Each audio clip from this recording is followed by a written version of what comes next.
Assalamualaikum Ustaz. Apakah benar ridha orang tua termasuk ridha Allah? Karena orang tua ana memberi pesan kepada ana agar mencari calon istri yang tidak memiliki latar belakang orang tuanya cerai. Apabila ana menolak pesan orang tua, apakah durhaka? Barakallahu fikum. Masya Allah.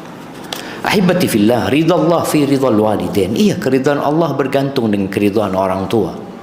Wa sukhtullah fi sukhtil walidain. Dan kemurkaan Allah itu bergantung kemurkaan orang tua. Jadi kalau urusan pernikahan, yang mau menikah ini memang putrinya atau anak laki-laki, pesan orang tua baik.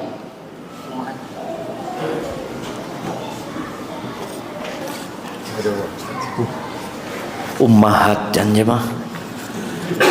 Nah, pesan orang tua antum baik, nggak jahat orang tua antum. Karena takut kalau punya latar belakang bercerai, dikhawatirkan dia termasuk yang broken home sehingga kurang mendapatkan pendidikan yang baik dalam rumahnya.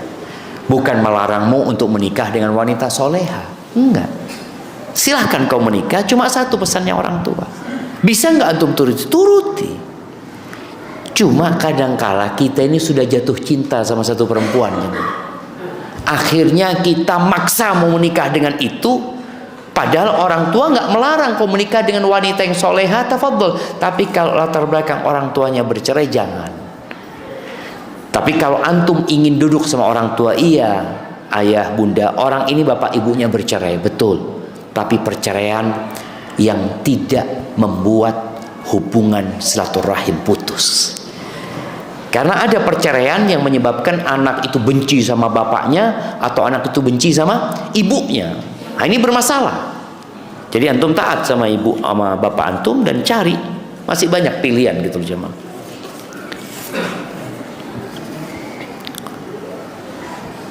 Saya bertanya Ustaz, saya dan keluarga sudah 8 tahun masih ngontrak. Jika nanti ada rezeki uang lebih, yang utama beli rumah atau umrah Ustaz. Mohon doanya Ustaz, semoga bisa umrah bersama Ustaz. Amin. Ya, kalau bicara rumah itu kebutuhan, nggak harus orang itu punya rumah, tapi perlu punya tempat tinggal walaupun dia ngontrak. Kalau bicara mana yang lebih utama, dia berangkat umrah atau punya rumah? Kewajiban umrah atau haji, anda bicara haji, kewajiban haji itu kewajiban yang tidak harus langsung dikerjakan. Kewajiban itu ada dua, ada yang alal faur, ada yang alat tarahi. Ada kewajiban yang ketika engkau mampu hari itu kau harus kerjakan. Ada yang masih boleh ditunda jemaah. Dengan niatan mau haji dia, umpamanya orang dapat rezeki sekarang, alhamdulillah anak dapat rezeki Ustaz, anak mau daftar haji, tapi insya Allah anak mungkin berangkat haji 7 tahun lagi Ustaz, karena nunggu anak-anak besar, nggak apa-apa. Tapi niatnya sudah ada, seperti itu. Jadi kalau tadi antum berpikir mana yang lebih utama, nggak apa-apa. Antum mau umroh dulu nggak apa-apa, tapi antum mau beli rumah dulu juga nggak apa-apa. Cuma usahakan tadi, ketika punya rezeki banyak, beli rumahnya nggak usah yang bagus-bagus. Kalau bisa punya rumah dan berangkat umrah atau berangkat haji.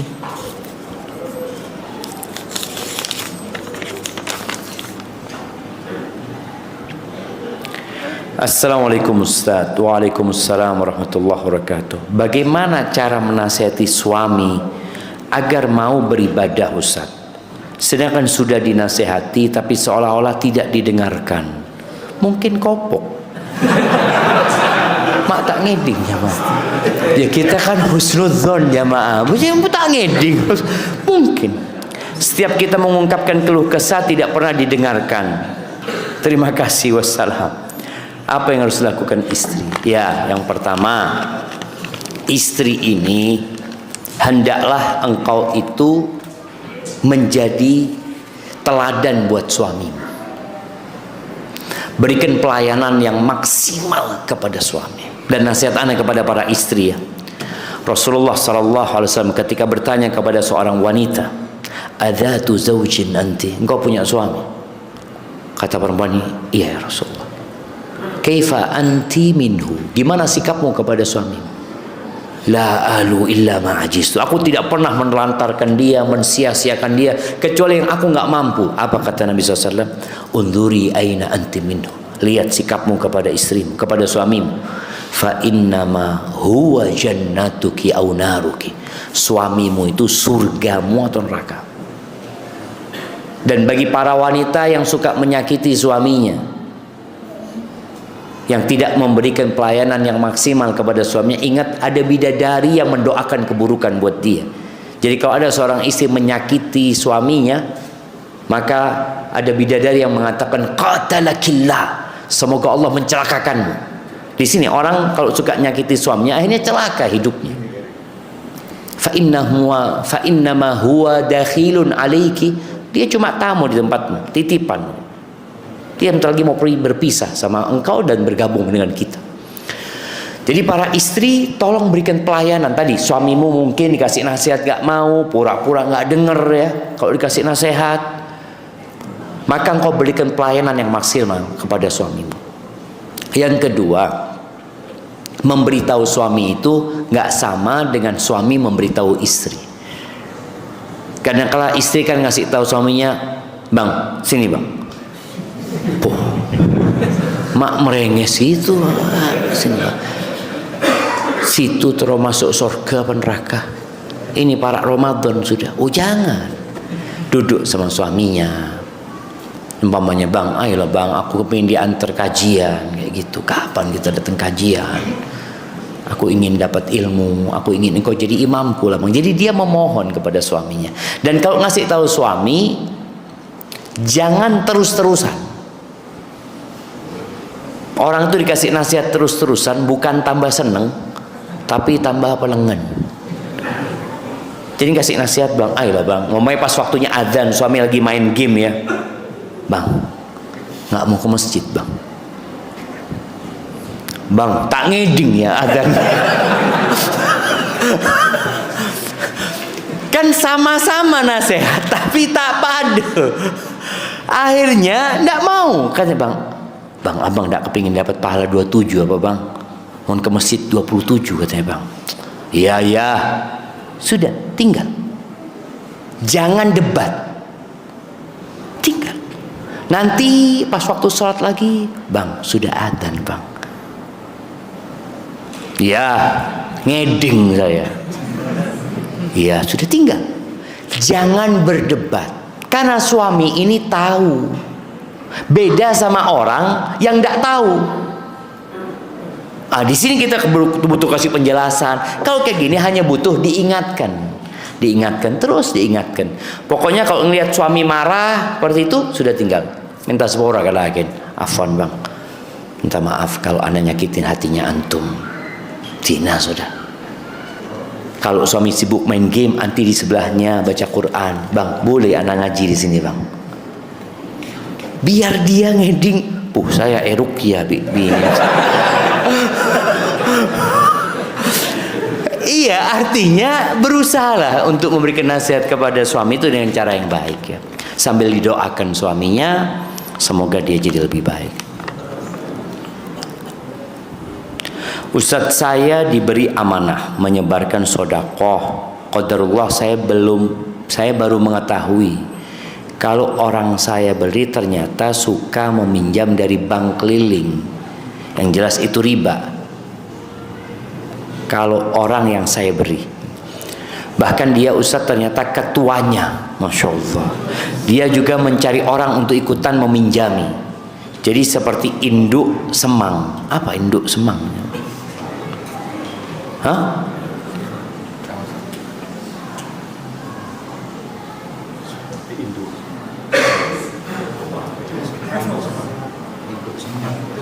Apa induk semang? Hah? Ketua. Oh, induk semang. Bahasa apa ini? Password. Hal ini membuat saya mencoret dia dari titipan sedekah karena amanahnya diberikan orang yang tidak mampu, dan kalau bisa yang alim atau janda, anak yatim. Dosakah saya, Ustadz, mencoret dari daftar penerima sedekah? Enggak dosa. Cuma kita itu berusaha untuk memperbaiki. Terus terang jamaah, tidaklah kemungkaran itu merajalela kecuali disebabkan diamnya orang-orang yang berilmu, tidak mengingkari. Mungkin anti tidak bisa mengingkari, datang ke ustadz yang ada di kampung, ke kiai saya berdiri sana, ke lora saya berdiri sana, minta tolong. Masyarakat ini dikasih tahu, kesian Allah jemaah, kesian, melarat di dunia, dan dia meminjami dengan harapan hidupnya lebih mapan, padahal dia dilaknat sama Allah Azza wa Jalla. La'ana Rasulullah SAW akilar riba, laknat yang makan riba, yang memberi makan dilaknat. Boh, Ustaz, saya ini yang dizolimi Ustaz, saya tak membuduk pese, saya abri buduk, saya mabuduk, saya abri buduk pada boy, saya nyatet pada, saya tetisak saya pada. Maka gak apa-apa dicoret dari sana, tapi tolong dikasih tahu kenapa dicoret, kenapa engkau dicoret. Dan wallah kesian jemaah, Allah kesian. Antum ini perlu bergerak menyampaikan kepada mereka tentang bahaya riba ini yang sudah dianggap remeh sama masyarakat.